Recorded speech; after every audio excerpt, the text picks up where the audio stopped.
Hello बच्चों, हम पिछली कुछ क्लासेस में हमने कंज्यूमर बिहेवियर, ग्राहक के या उपभोक्ता के व्यवहार के बारे में पढ़ा। लास्ट वीडियो में हमने उपभोक्ता के व्यवहार को प्रभावित करने वाले तत्व पढ़े थे।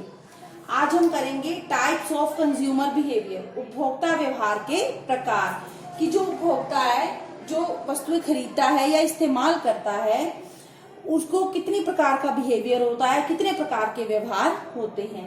पहला है कॉम्प्लेक्स बाइंग बिहेवियर, यानी कि जटिल उपभोक्ता व्यवहार। जटिल होता है मुश्किल, तो कॉम्प्लेक्स बाइंग बिहेवियर मतलब कि ऐसा बिहेवियर, ऐसा व्यवहार तब होता है जब उपभोक्ता या तो कोई महंगी चीज खरीदता है या फिर उसकी शॉपिंग में बहुत ज्यादा इंटरेस्ट होता है उसका, बहुत सोच समझकर वो फैसला लेता है, बहुत सारी जानकारी इकट्ठी करता है और उस जानकारी के आधार पर वो खरीदने का फैसला लेता है। ऐसे ही बिना सोचे समझे वो कुछ नहीं खरीदता, बहुत सारे ऑप्शंस देखता है, बहुत सारी जानकारी इकट्ठी करता है। ऐसा तब होता है जब वो महंगी वस्तु खरीदता है, कोई तकनीकी वस्तु खरीदता है या कोई उसकी पसंद की वस्तु खरीदता है जो उसके लिए बहुत मायने रखती है।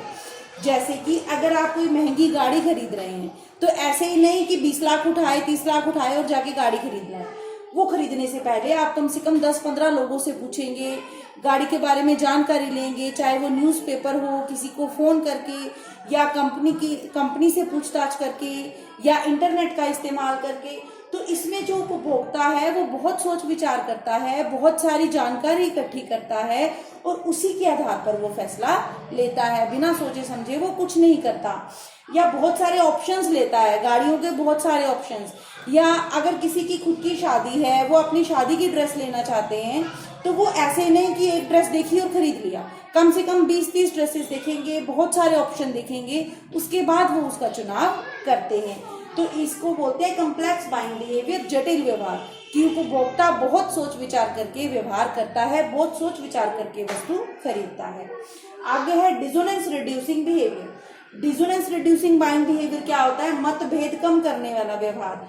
मतभेद या डिसोनेंस क्या होता है कि कस्टमर जो है या कंज्यूमर है उसमें डिसोनेंस यानी कि कुछ ना कुछ परेशानी हो जाती है। फॉर एग्जाम्पल, आप मार्केट में गए, आपने एक शॉप से एक ड्रेस खरीदी 500 रुपए की। आप घर आए, आपने अपने फ्रेंड को दिखाई और आपके फ्रेंड ने बोला सेम ऐसी ड्रेस उसी शॉप से मैं 300 की लेके आई हूँ। तो कितनी डिसोनेंस हो जाएगी, परेशानी हो जाएगी ना, कि उसने तो 250 या 300 में ली और मुझे वो मिली 500 में।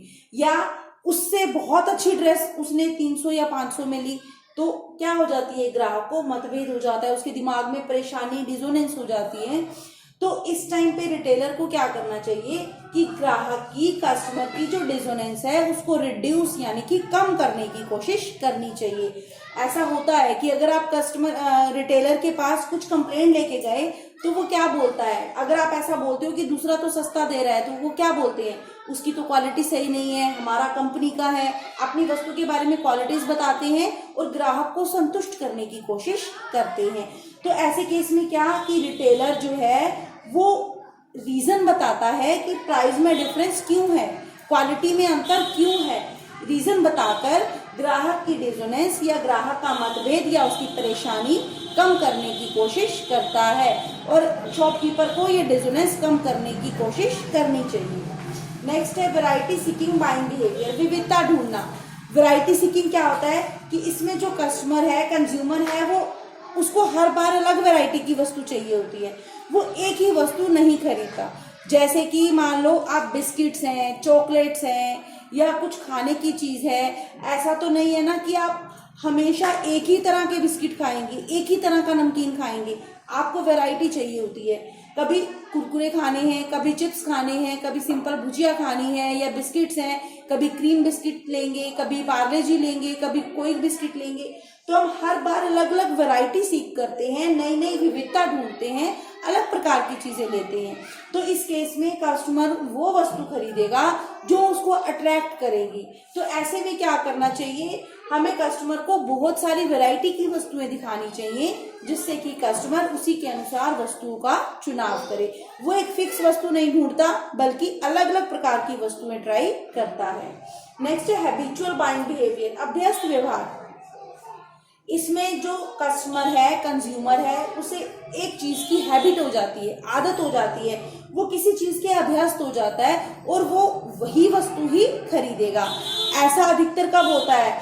ऐसा अधिकतर कब होता है? जब एक ग्राहक को किसी चीज की लत लग जाती है, चाहे वो चाय की हो या फिर वो कोई बुरी लत भी हो सकती है, जैसे कि सिगरेट्स है, शराब है। तो चाय, अगर कुछ लोगों को किसी एक निश्चित एक फिक्स ब्रांड की चाय अच्छी लगती है, जैसे कि ताजमहल, कि वो ताजमहल की चाय पियेंगे और चाय पीना उनको पसंद नहीं आता। शराब है या सिगरेट है कि उनको इसी ब्रांड की सिगरेट पीनी है और दूसरे ब्रांड की सिगरेट नहीं पीनी। तो इसमें जो कस्टमर है वो खरीदने से पहले कोई सोच विचार नहीं करता, उसको आदत बनी हुई है कि उसको वही चीज लेनी है, वो आराम से जाता है स्टोर पे और वो चीज उठा लेता है। वो कुछ भी नई जानकारी नहीं लेता, ना ही नई वस्तुओं के बारे में कुछ पूछताछ करता है, ना ही नई वस्तुएं ढूंढता है। उसको जिस चीज की आदत है वो वही वस्तु स्टोर से खरीद लेता है। तो उम्मीद है आपको ये कस्टमर के 4 प्रकार के व्यवहार समझ में आए होंगे। Thank you.